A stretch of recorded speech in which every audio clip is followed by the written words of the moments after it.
अगर आप ये वीडियो छोड़कर चले गए तो कुछ हासिल नहीं होगा, लेकिन अगर आप इसे अंत तक देखेंगे तो आपको वो शांति और समझ मिल सकती है जो इस दुनिया में हर किसी के पास नहीं है।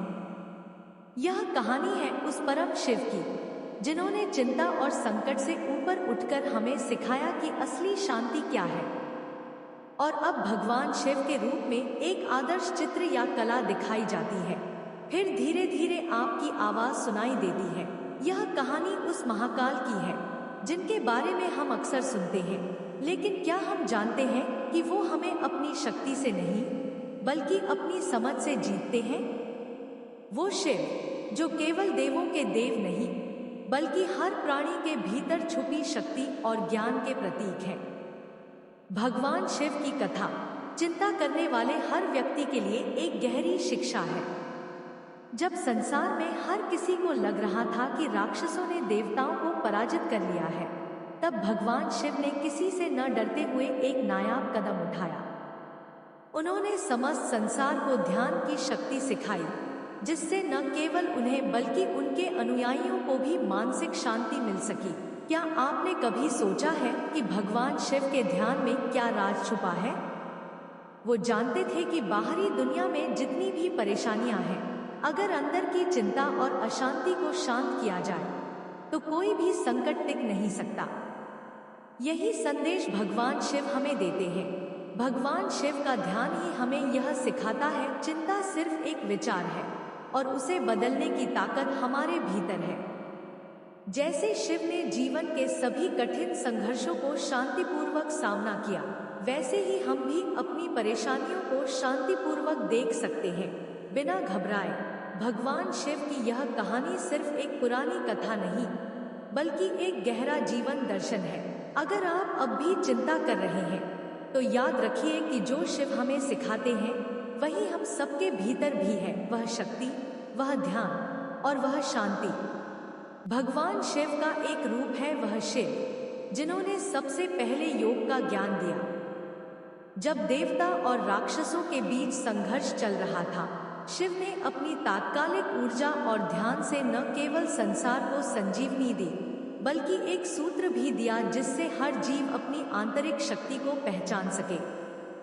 भगवान शिव का तांडव सिर्फ विनाश का प्रतीक नहीं बल्कि यह एक नृत्य है जीवन के हर पहलू का सृजन, पालन और सहार। बिना विनाश के सृजन का कोई अर्थ नहीं और बिना सहार के पालन का कोई अस्तित्व नहीं।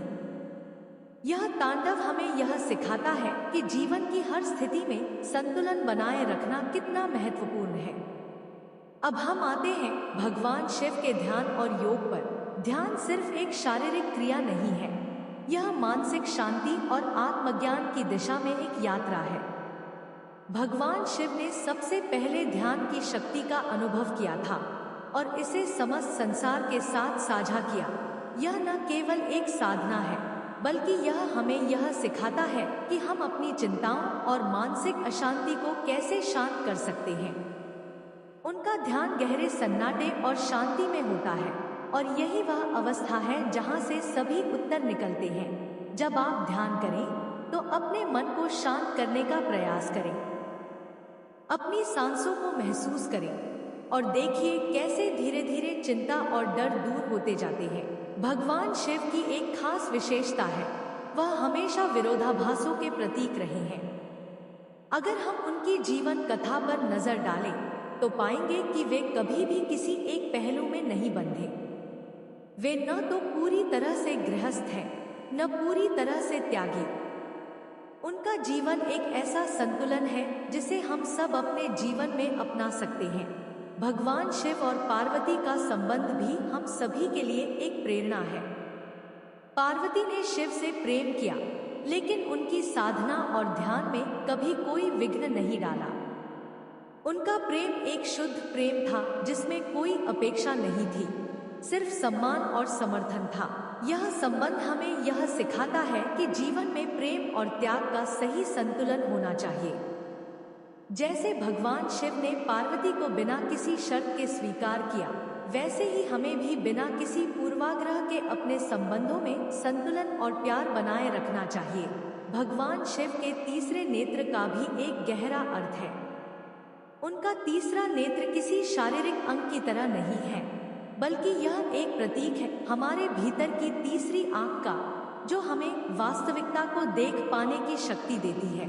जब शिव ने अपने तीसरे नेत्र से एक ही दृष्टि में समस्त सृष्टि को जला दिया, तो यह एक संकेत था कि हम अपनी मानसिक दृष्टि को सही तरीके से खोलकर हर कठिनाई और संकट को समझ सकते हैं।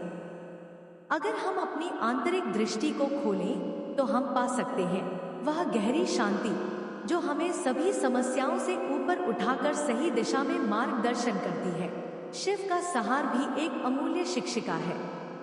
उनका संहार किसी को नष्ट करने के लिए नहीं, बल्कि जीवन के पुराने पहलुओं को खत्म कर नए रास्ते बनाने के लिए होता है। इसी प्रकार हमें भी अपनी जिंदगी में पुरानी सोच, डर और संकोच को छोड़कर नए विचारों और संभावनाओं को अपनाना चाहिए। हमें जानना चाहिए कि हर अंत एक नए प्रारंभ का सूचक होता है, और यही भगवान शिव के संहार का संदेश है। अगर कुछ समाप्त हो रहा है, तो वह कुछ नया आरंभ होने की तैयारी है।